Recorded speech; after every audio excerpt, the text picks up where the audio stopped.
What's up, YouTube? In this video, I'm going to be further elaborating on the Oakland LA relationship, the history of the two cities, and how they interacted with each other and how things probably developed the way they is now.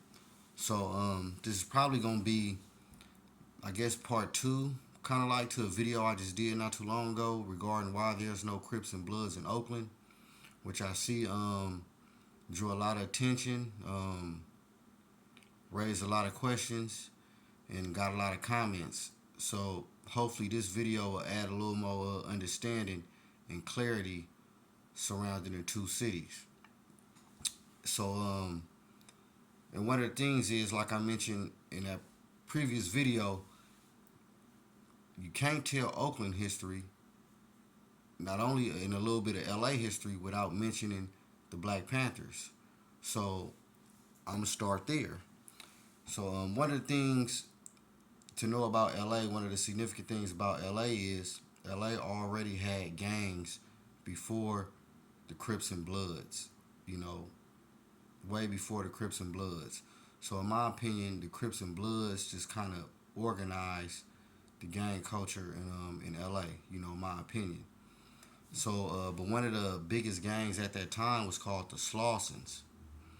You know, they was like 5,000 deep, and they was ran and controlled by a man named Bunchy Carter. Now, not only he ran the Slawsons, Bunchy Carter also was the founder of the Southern California chapter of the Black Panther Party. See, and another thing about LA at that time, LA was called the Red Zone. Got nothing to do with Bloods, but LA was called the Red Zone. Oakland was called headquarters, kind of like Washington D.C., so to speak. So LA was called the Red Zone due to the constant shootouts with the LAPD. I mean, every day it was shootouts with the LAPD. All the chapters in the LA area, you know. And you gotta understand, because there was a lot of chapters in Southern Cal at that time too. They had a few in San Diego, Riverside, and other places. But the Red Zone was pretty much LA County. So it was a lot static and skirmishes with the LAPD. You know, they doing illegal raids. You know, COINTELPRO in full effect. So it was a lot of correspondence between Oakland and LA, reinforcements back and forth or whatnot. You know, to deal with that. So that what was going on at that time in the Red Zone. It was really rocking and rolling. So a lot of attention was paid to LA, the Red Zone, and to the point to whereas I think around this time COINTELPRO started, like they did in every city where the Panthers was at, start setting up fake revolutionary movements to go against the Panthers.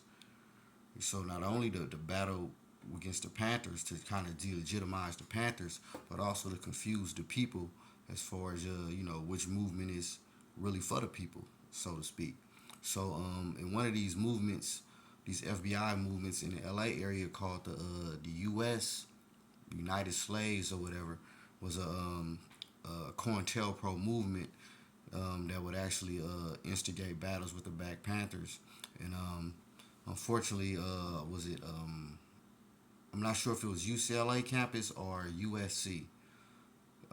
But unfortunately, Bunchy Carter and John Huggins and another brother, I believe, was murdered, R.I.P. to them, by members of this FBI movement, which is, by the way, another reason I don't subscribe to Kwanzaa, because that was what that movement was pushing, some sort of Afrocentric Kwanzaa or whatever, but it was FBI homegrown. This is why I don't subscribe to it. And I know a lot of us don't know that, but that's just me. So anyway, a lot was going on in the LA area.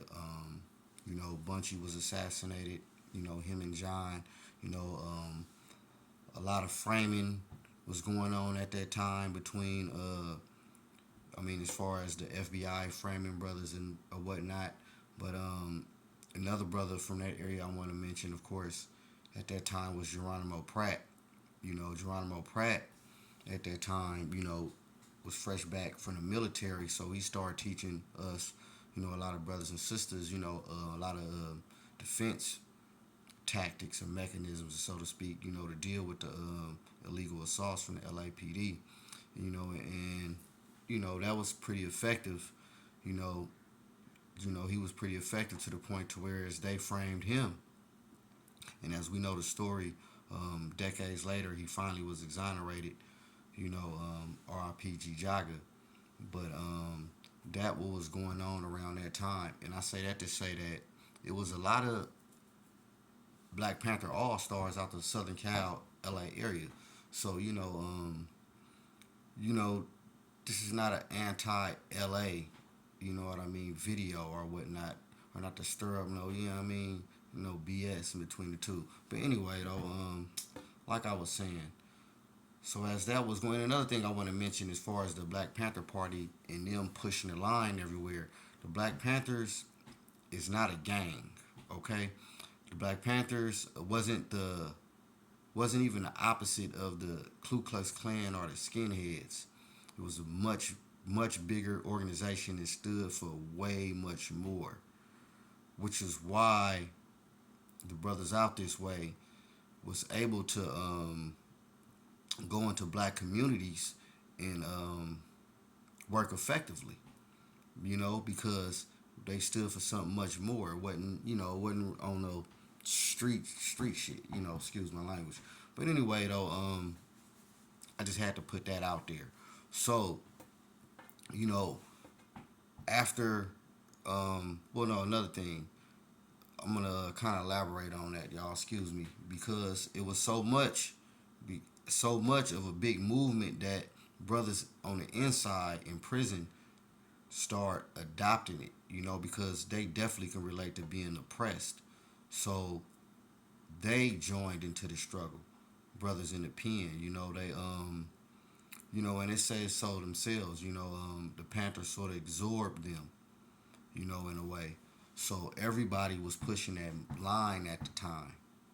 So this is kind of where things get a little tricky, because after Bunchy Carter was assassinated, and maybe a lot of brothers from the LA area can let me know about this, that a lot of those brothers, that was part of his gang, developed into becoming Crips.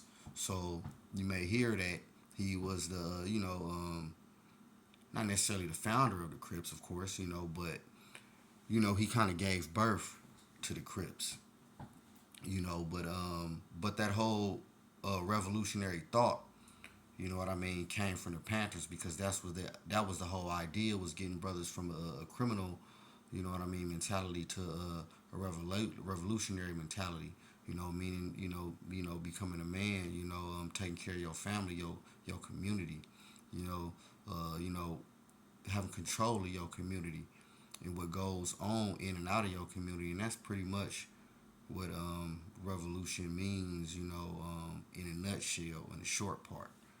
But I had to get that out there because, like I said, once Bart Bunchy was assassinated, the war kept going on in LA in the red zone.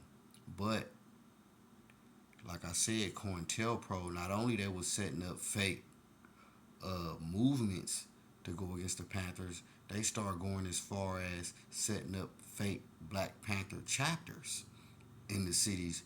You know what I mean? The rival against the real chapter. So you might have a person walk into a chapter, it look all nice because they got an unlimited FBI budget, so it's clean, but you go in there and they may say something that throw you off or put the people off, to have people going out like, man, I can't rock with them Panther brothers and sisters. So the FBI was doing a lot of that. So Huey was like, okay, well, we gonna tell the real from the fake.